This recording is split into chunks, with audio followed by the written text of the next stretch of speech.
ይፈሳል ሳስብሽ ይፈሳል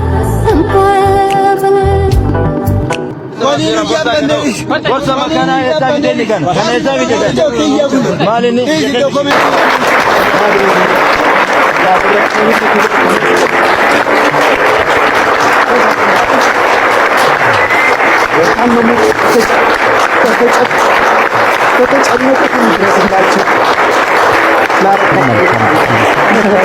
ጋር የመጣው የደም መቋረጥ ስትሮክ አጋጥሞት ነው።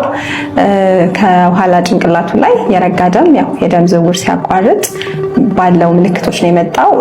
የሚገርምሽ ወዲያው ሰላም ከላይ ያለውን ጽሑፍ ስታይ እንዴ ይሄንንማ ማየት አለብን ብላችሁ ከላይ ያለውን ጽሑፍ ነካ አረጋችሁ እኔ ጋር የደረሳችሁ ለዛውም የራስ ምታት የሆድ ቁርጠት በሚበረታበት በዚህ በበዓል ማግስት እንኳን በሰላም መጣችሁ።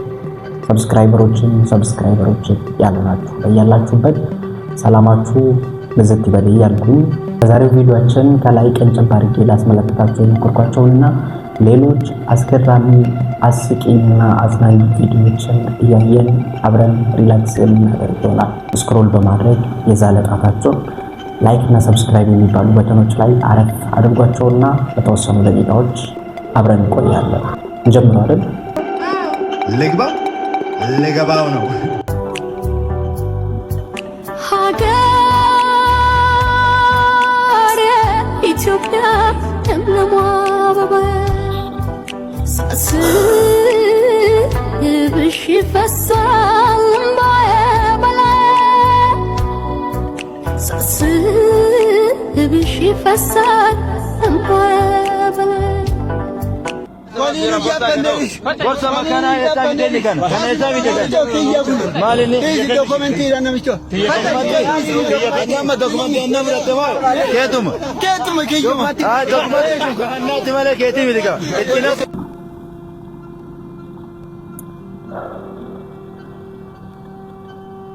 ለማውራት ራሱን ይከበዳል። እንደው ምን አይነት ህሊና ቢኖራችሁ ነው አንድ እንጀራ ፈለጋኝ የህይወትን ዱላ መቋቋም የተሳነው ሰው በዚህ ደረጃ ምን አይነት ህሊና ቢኖር ሌላ ነገር አይውቀሳችሁ? እንደው ትንሽ ህሊናችሁ አይውቀሳችሁ? ይሄ አባት መታቋቸው ሆነኝ አባት ወደ ባሌ አካባቢ በህክምና ሙያ ላይ ተሰማርተው የሚሰሩ አባት ናቸው እና ወጣቶች ከተማ ውስጥ ይዘውት በዚህ መልኩ ሲደበድቡት ታይቶ ተቀርጾ የተለቀቀ ነው። በአጋጣሚ ሌባ ነው ብለው በውሸት ማለት ነው። እና ሌባ ራሱ ቢሆን ይሄን የሚያክል ሰውዬ እንደዛ መምታት ማለት ህሊና የሚባል ነገር እግዚአብሔርን ያማል። ድንግልናዋን በ2 ሚሊዮን ዶላር የሸጠችው ይህች ወጣት የሆነ ወቅት ላይ አነጋጋሪ ነበረች። ላውራ ትባላለች። 22 ዓመቷ ነው። ድንግልናዬን እሸጣለሁ በሚል ኦንላይን ላይ ነበር በጨረታ ያወጣችው ማለት ነው። በጣም በርካቶች ተሳትፏል። መጨረሻ ላይ እንግዲህ 3 ሰዎች ናቸው ለጨረታው እንግዲህ ፍጥጫ ውስጥ የገቡት። አንድ ቢዝነስ ሰው ነው ዱባይ የሚገኝ ባለሀብት፣ ሌላኛው እንግዲህ የገዛው ማለት ነው የሆሊውድ ኤሊስት የሆነ ተዋናይ ነው። በጣም ታዋቂ ነው አሉ። ነገር ግን ስሙ አልወጣም እስካሁን ድረስ። እሱ ነው አሸንፎ የገዛው። ሌላው ደግሞ እዛው ለንደን ውስጥ የሚገኝ አንድ ፖለቲሻን ነበር። በመጨረሻው እንግዲህ የሆሊውድ ተዋናይ በጣም ታዋቂ ነው ብያቸዋለሁ። ስሙ እንግዲህ ስለሌለ ነው ያልጠቀስኩት።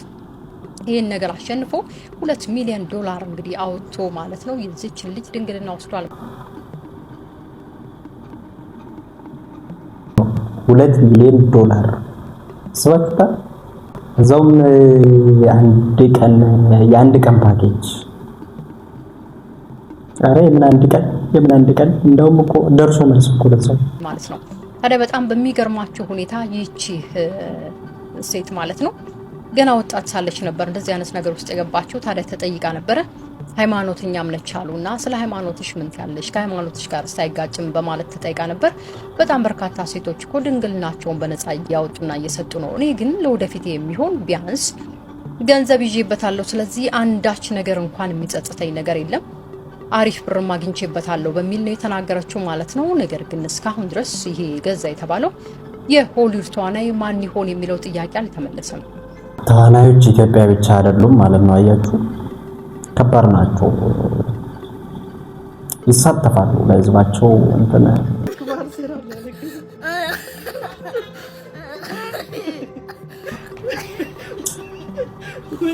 የአርሰናልን ስራ ተመልከቱ። የአርሰናል ደጋፊዎች ወደ እግር ኳስ ነው። አርሰናል በበርንማውዝ ባለፈው ጨዋታ 2-1 ተሸንፎ ነበር እና ልጁ የአርሰናል ደጋፊ ነበረ። በዚህ ስሜት ውስጥ ሆኖ እንደዚህ ያለቀሰ ነበር። እንዳው አይደለም የክለቡ ባለቤት ራሱ በዚህ ደረጃ ስሜታዊ ይሆናል ብላችሁ ታስባላችሁ? ባባዬ ምን ነክቶ ነው ያባል? ናስቲ ያንተ ኩዮች ምን እንደሚያደርጉ ማሰብ። ሴቶች ላይ ሜካፕ ይመከራል ብለሽ ታስባለሽ? ሴቶች ሜካፕ ሲቀቡ አይሰማም።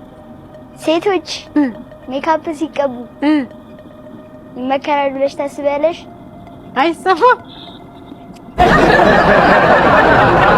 ውርደት ፕሮማክስ ይላል። መስማት ማልፈልገው አረ አይ ይመከራል ብለሽ ታስባለሽ ወይ? ያሳቅቃል። ከኔ ውሳኔ በፊት ነው ማው ተቀብቼ ቁጭ ብያለሁ። አንተ የምትለውን ንገረኝ። ፈጣሪ የሰጠሽን ውበት ለምን ታበላሻለሽ? ውበት ሰጥቶሻል፣ ለምን ትጨምሪበታለሽ? ሌላ የበለጠ ቆንጆ እንደሆነ ነው። አንደኛም እኮ ቆንጆ ናች። ቆንጆ ናች። አሁን ለምሳሌ እኔ ጸጉር አረ እንደው እንኳን አስታወስከኝ በዚህ አጋጣሚ ወይ የመቄዶንያ ዕለት መቄዶንያ እርዳታ የሰበሰብን ቀን ይገርምሃል። በዚች አጋጣሚ ልናገር አበላሸሽ የሚለው እና የመቄዶንያ መብራት ላይት አሁን እኛ ስቱዲዮ ላይት አለው አይደል? ቀረጻ ሲቀርጽ አየው በደንብ ጉልት ብሎ መብራት ይበራል። ትንሽ ጨለም ያለ ነበረ መብራቱ ገና ስቱዲዮውን በደንብ የተስተካከለ ስላልነበረ ቀጥታ ስርጭቱ የመጀመሪያ ስለገባን ጨለም ሚል ነበረ። ያንን እያስተባበልኩ አይደለምና ሜካፕ ሳይሆን በቂ የሆነ ላይት በተለይ እንደኛ ደግሞ ጻየም ያለ ሰው ላይት ይፈልጋል። ቀረጻ ካሜራው በራሱ ያጠቁራል። ላይት ሲያንስ ላይት ይዘጋል ወይም ይጠቁራል። ሰው አየንና የሜካፕ ጉድ ብሎ ቢፎር እና አፍተር አወጣ። አሁን እኔ የቱን ነው የምትወጁ ካልከኝ አፍተሩን ነው የምወደው። ምን ይባላል አሁን ነው ባካችሁ በዚህ አጋጣሚ በአካል የምታየው ሰው ጨረ ቆንጆ ነን ተው በአካል አግኝ። ያስተዳደግ ልዩነት እንደዚህ ነው። ካሜራ ላይ ግን ላይት ይፈልጋል። በዚህ እድሜ እንደዚህ አይነት ጥያቄ መጠየቅ ከባድ ነው ማለት። ሴቶች ለምንድን ነው ሜካፕ የምትቀቡት? ትክክል ነው ብላችሁ ታስባላችሁ? ትክክል ነው ብላችሁ ታስባላችሁ ወይ ብላችሁ እኔ ልላችሁ አይደለም እና የሆነ ሜንታል ስቴት ይወስናል ብዬ አስባለሁ። አንዳንዶችም አይቀባሉ፣ አንዳንዶች ደግሞ አሉ። ግን እናንተ ወላጆች ልጃችሁን በዚህ ደረጃ በዚህ አይነት የሚኮረኮም ልጅ አድርጋችሁ አሳድጋችሁ በኋላ ፖለቲከኛ ሆኖ ቁጭ እንዳይሉላችሁ። የነብዩ መሐመድ የመጀመሪያ ባለቤት ማን ናቸው? ወይዘሮ ሙስጣፋ። ወይዘሮ ሙስጣፋ ናቸው። ከየት ነው ያመጣኸው? ማን ዘላዳል ዝም ብትልስ የነብዩ መሐመድ ባለቤት ማን ናቸው? ሙስጣፋ ብሎ ወይዘሮ አስባችሁታል? አንዳንድ ሰው ሲሳሳት በቀላሉ ምን አለ በቀላሉ ብትሳሳት የኔ አባት ምን አለ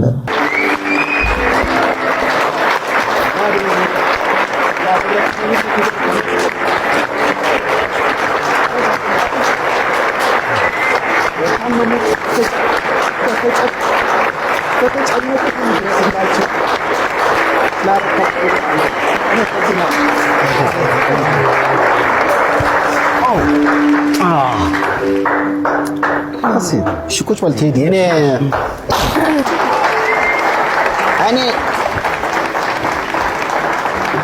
ለቅሶ ብዙም አያምርብኝም። እኔ ሳቅ ጨዋታ ነው የምወደውና በጊዜው ልክ የመኖር ተስፋ በጣም ትንሽ ነው ሲባል በሷ ውስጥ ልጆች ነበረ። አይ ነው ሰይፉ፣ እኛ የሚገርመው እንደዛ ካሉ በኋላ አይዞህ እሺ ዶክተር እሺ አይዞህ፣ ሁላችንም እንደዛው ነው የተሰማን። አሜሪካን ሀገርም ጠይቀን ነበር ይሄን ጉዳይ። በቃ ህንድ እምቢ ሲሉ ዶክመንቷን ለስታንፈርድም ለሜዮ ክሊኒክም ልከን ነበረ እና 4 ዓመት እንዴት ትራንከስ የሚባል ኮንዲሽን ያላት 4 ዓመት ትራንከስ ሊሆን አይችልም ነው ያሉት። እና እኛም በጣም በቃ እንዴት ምን እንደምንነግረው ራሱ ግራ ገብቶን ነበር። የሄደችው እንደውም በቃ ራሳቸው እንዲነግሩት እኛ ከምንነግረው ራሳቸው ይንገሩት ነው። ግን ሄደው የነገሩት ሰውየው ሲደውልልን ማታ we couldn't believe it ይሰራል በቃ ስቲል ይሰራል ሲለን በጣም ነው ደስ ያለ እና እግዚአብሔር ይክበር ይመስገን ደስ ብሎኛል በጣም። ህፃናታማ በአጋጣሚ አትድንም ተብላ በቃ የመዳን ፕሮባቢሊቲ በጣም ሎው ነው፣ አትድንም ተብሎ ከዛም በኋላ ህፃናት ታሪክ ተገለበጠ ተቀየረና ሰይፉ ኢሞሽናል ሆኖ በዛ ሁኔታ ሲያለቅስ የሚያሳይ ቪዲዮ ነውና አንዳንድ ሰዎችን ሰይፉን በቀልድ በመሆን አይደለ በእንደዛ አይነት የምናቃቸው ሰዎች ዝም ብሎ ቧልተኞች መስሉናል። ግን አይደለም። ግን አንዳንዴ ምንድነው ችግራችን? ከፍ አድርጎ ለመስቀልም እንቸኩላለን። ከዛ ደግሞ ስንመልስ ስንፈጠፍጥኛ ሰዎች እዛውም በሊፍት እንኳን አናወርድም። ጧና የምናደርገው በአንድ ጊዜ ማለት ነው። መልካም በዓል ለመላው ኢትዮጵያ ሕዝብ። እሺ ለዚሁ ለአክሱን እንትን ሆስፒታሉ እሺ ሙሉ ሰራተኞች ከነ ባለቤቱ አመሰግናለሁ። ግን ለልጆቼ መልካም በዓል ይሁን። አቶ በረከት እኛ ጋር የመጣው የደም መቋረጥ ስትሮክ አጋጥሞት ነው። ከኋላ ጭንቅላቱ ላይ የረጋ ደም ያው የደም ዝውውር ሲያቋርጥ ባለው ምልክቶች ነው የመጣው። የሚገርምሽ ወዲያው አልታወቀው። ቤኬ ልጆችና ቤተሰብህን ለበዓል እኛ ተረክበናል። ተረክበናል እንመልስልሃለን። ከበዓሉ በኋላ አባወራ እንግዲህ ሌላ ቀንስ እንመልሳለን። አባወራ ለጊዜው 2-3 አባወራ ይኖራል ቤት። ሁላችንም ስብስብ ብለን እንሄዳለን። በዓልን እናስመስላቸዋለን። በጣም ነው የማመሰግነው። በቃ ትልቁ ነገር አለን። እውነት ነው። ምንም አይጎልባቸውም። እነሱን አታስብ። ወደዛው ነን እኛ። በቃሽ። ኮሜዲያን በረከት ወይም ፍልፍሉ ሰሞኑን በአጋጣሚ ህመም አጋጥሞት በሆስፒታል እንደሚገኝ ኢቭን በዓልን ራሱ በቤቱ ሳይሆን በአልጋ ላይ እንዳሳለፈ ታምሞ እንደዛ አይነት መረጃዎች ወጥተዋልና ለመላው የኢትዮጵያ ሕዝብ ጸልዩልኝ የሚል ጥሪ አስተላልፏል። ኮሜዲያን በረከት በሳቁ በቀልዱ እንደዛ አይነት ነገር ነው የምናውቀውና በአጋጣሚ እቺ ደግሞ በበዓል ቀን ሆና ታሞ አሁን አልጋ ላይ መሆኑ ሲታይ መነጋገሪያ ሆና ነበር እቺ ቪዲዮ እና አሁን ጥሩ ሁኔታ ላይ የተሻለ ሁኔታ ላይ እንደሚገኝም የሕክምና ባለሙያዎች ገልጸዋል። በዚህ አጋጣሚ ሁላችሁም የኢትዮጵያ ሕዝቦች ኮሜዲያን በረከትን ፈጣሪ አድኖ ወደ ቤቱ እንዲመልሰው መልካም ምኞታችሁን ተመኙለት። እግዚአብሔር ይማረብሉት። እግዚአብሔር አምላክ አድኖ ወደምናውቀው ጥርስ ወደማይስከድን ስራው ይመልሰው። ለተለመደው 90 ደቂቃ አልቆ ፊሽካ ተነፍቷል። የባከነ ሰዓት ብቻ ነው የሚቀረው። በዚህ በባከነ ሰዓት ደግሞ እስካሁን ላይክ ሳታደርጉት ቪዲዮ ስትመለከቱት ከነበረ ቶሎ ባክታል የላይክ ምልክቷን ጫን ማድረግ እንዳትረሱ። ድጋሜ ደግሞ እንድንገናኝ ድጋሜ ቁም ነገርን አብረን ሼር እንደራረግና አብረን እንድንስቅ ሰብስክራይብ አድርጋችሁ ቤተሰብ መሆን በዛው እንዳትዘነጉ በመንገዳችሁ። በሚቀጥለው ቪዲዮ እስከምንገናኝ ድረስ መልካም ቆይታ ተመኘው።